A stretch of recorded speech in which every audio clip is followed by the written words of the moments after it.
अगर तुम्हें कुछ हो जाता है तो तुम्हारा फैमिली को क्या मिलेगा? तुम्हारा प्रॉपर्टी या एक ईएमआई का बोझ? आप एक चीज़ समझिए, लोग अपना लाइफस्टाइल को सोसाइटी में बड़ा बनाने के लिए क्या करता है? ईएमआई का ट्रैप में फंसता है। और ईएमआई क्या है? एक मॉडर्न माया जाल।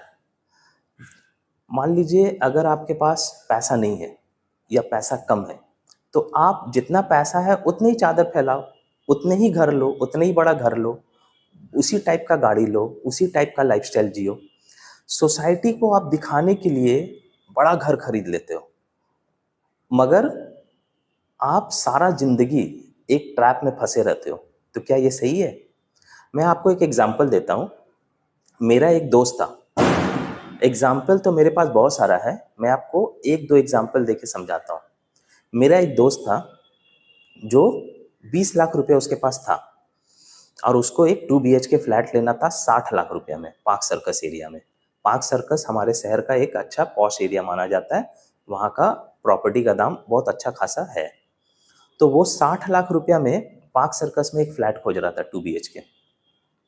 उसको किसी ने बताया पार्क सर्कस से वीआईपी बाजार 6 किलोमीटर है सिर्फ, EM bypass road, park circus से बड़ा रोड है वो, मगर वो शहर से थोड़ा सा दूर हो जाना है। मतलब अभी ये भी शहर ही हो गया, पर ये 2017 की बात है, उस समय लोग इतना समझते नहीं थे। उसने वीआईपी नगर में उसको एक फ्लैट पता चला जो 16 लाख रुपए में बिक रहा था 2 BHK, वो भी ground floor. Ground floor technically क्या होता है ना, लोग दुकान बना देता है, मगर क्योंकि वो गली था थोड़ा सा, मतलब 12 फुट का रोड था, और ईएम बाईपास जैसा रोड जो 300 फुट रोड है, वहां से सिर्फ 150-200 मीटर अंदर है वो।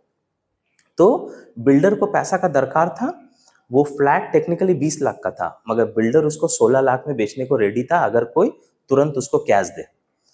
वो बंदा गया, 2 BHK 60 लाख रुपया में पार्क सर्कस में खरीदने वाला है। वो उसको छोड़ के वो बंदा वीआईपी नगर गया, 16 लाख रुपया में कैश में वो 2 BHK फ्लैट खरीद लिया। अभी क्या कर रहा है वो बंदा? वो 2 BHK को 1 BHK बनाया।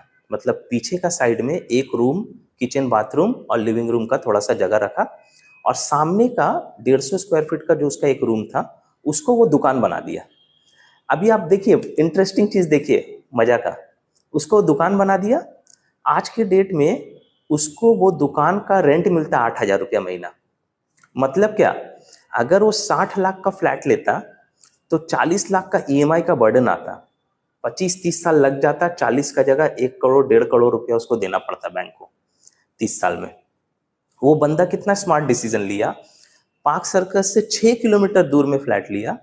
सिंह अपना खुद का फैमिली है, सिर्फ उसका छोटा फैमिली है। वो 1 BHK उसको बना के उसमें रह रहा है, सामने का दुकान रेंट पे दे दिया। मतलब जहां पे उसको ईएमआई का बर्डन आने वाला था 40-45 हजार का 30 साल के लिए, वहां पे उसको 4 लाख रुपया बच भी गया, और 8,000 रुपया महीना उसको मिल रहा है उल्टा। ठीक है? आप समझिए लाइफ, मतलब स्मार्ट डिसीजन क्या होता है। चलिए मान लीजिए अगर वो 16 लाख में नहीं भी लेता, जो मार्केट रेट उस समय है 20 लाख रुपया, वो 20 लाख में भी अगर वो फ्लैट को लेता, तो भी ये स्मार्ट डिसीजन होता, ये स्मार्ट परचेसिंग होता, कि उसको 8,000 रुपया महीना उसको मिल रहा है, उसको बैंक को नहीं देना है कुछ। मगर अभी मैं आजकल मैं देखता हूँ लोग क्या करते हैं ना, लोग पॉश एरिया में रहना है, पैसा नहीं है, पॉश एरिया में रहना है, अच्छा एरिया में रहना है, अच्छा गाड़ी चलाना है, और ईएमआई पे ईएमआई लेके सामान खरीदते रहते हैं, और सारा जिंदगी, मतलब ऐसा ऐसा लोग मैं देखता हूं जिसको मैं कभी एक अच्छा कपड़ा पहनते हुए नहीं देखा, मगर 2-3 प्रॉपर्टी खरीद के बैठा हुआ है, गाड़ी चलाता है, गाड़ी है उसके पास, मगर कभी अच्छा कपड़ा पहनने का पैसा नहीं होता है। तो इसमें क्या होता है ना, वो ईएमआई का ट्रैप में सिर्फ फंस रहा है। क्यों? क्योंकि उसको अपना इमेज सोसाइटी में अच्छा दिखाना है कि भाई मैं बहुत अमीर हूं। तो ये ट्रैप में आप लोग मत फंसिए। अगर आपके पास 20 लाख है, आपको 2 BHK फ्लैट मिल रहा है, और अगर 4-5 किलोमीटर दूर भी जाना पड़े, तो भाई वहां जाके 2 BHK लो। कम से कम सर का दर्द तो नहीं रहेगा कि बैंक को लोन भरना है। देखिए क्या होता है ना, आप पॉश एरिया में आपका औकात है 20 लाख का, आप 1 करोड़ का फ्लैट खरीद रहे हो। 1 करोड़ का फ्लैट खरीदने से उसका रजिस्ट्रेशन कॉस्ट भी 10-12 लाख रुपया आ जाता है। तो टेक्निकली आप क्या कर रहे हो, आप 20 लाख डाउन पेमेंट कर रहे हो और 1 करोड़ रुपया का लोन ले रहे हो ताकि रजिस्ट्री कर सको।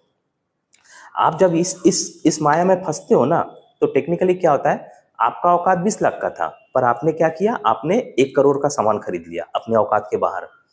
अब वो जो आपने रजिस्ट्री करने का 10 लाख 80 लाख का लोन, ये सब जो लिए हैं, प्रोसेसिंग फीस वगैरह वगैरह, ओवरऑल 1 करोड़ रुपया जो आपने लिया है, वो अब क्या होगा, 1 करोड़ रुपया चुकाते चुकाते बैंक आपको 3 करोड़ रुपया आप बैंक को दे चुके होंगे 30 साल में।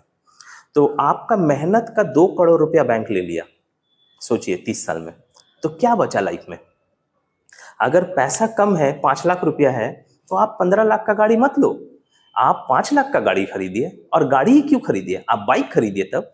अरे आपके पास 5 लाख ही है, मतलब आपका औकात नहीं है गाड़ी मेंटेन करने का। गाड़ी तो कोई छोटा मोटा चीज नहीं है, गाड़ी लो तो उसका इंश्योरेंस साल का हो जाता है 40-50 हजार रुपया, उसका तेल खर्चा, उसका माइलेज, बहुत कुछ डिफरेंस आता है। तो आप क्या करते हैं, आप 5 लाख डाउन करके 15 लाख का गाड़ी खरीद लिए। तो अभी अब क्या हुआ, आप फंस गए। अरे भाई 5 लाख है तो 1 लाख का बाइक लो। अगर कोई इमरजेंसी होता है, बड़ा फैमिली है, जाना है कहीं पे सबको एक साथ, तो टैक्सी चलता है भाई, कैब है मार्केट में, भाड़ा कर लो उस दिन के लिए। बिजनेस लोन जो होता है ना, वो कंप्लीटली एक अलग प्लेटफॉर्म है। देखिए होम लोन में क्या होता है, आप घर में रहिएगा, वो रेवेन्यू जनरेट करके आपको नहीं दे रहा है। कार लोन क्या होता है, वो एक लग्जरी है जिसका डिप्रिसिएशन होता रहेगा, वो आपको रेवेन्यू जनरेट नहीं करेगा। पर बिजनेस लोन एक अलग चीज है। बिजनेस लोन में आप 10 लाख लिए, आपके पास अगर टैलेंट है, कैलिबर है, वो 10 लाख को आप 50 लाख एक साल में बना दीजिएगा। तो बिजनेस लोन अगर ज्यादा इंटरेस्ट में भी लेना पड़े तो लेके बिजनेस कर लो भाई। अगर चल पड़ा तो पूरा तख्ता पलट देगा, टेबल टर्न हो जाएगा, आपका लाइफ पूरा सेट हो जाएगा। मगर home loan, car loan, personal loan, luxury चीजों के लिए जिसका औकात नहीं है करने का, वो काम करने के लिए, वो भी किस लिए, क्योंकि सिर्फ सोसाइटी को दिखाना है। क्योंकि इनर अंदर का चीज मैं आपको बताता हूं, जो लोन में घर लेता है, गाड़ी लेता है, ये लेता है, वो लेता है, हर चीज लोन पे करता है, उसका पर्सनल लाइफ जो होता है ना, वो बहुत लो होता है। मतलब एक अच्छा कपड़ा खरीदने के लिए उसको सोचना पड़ता है।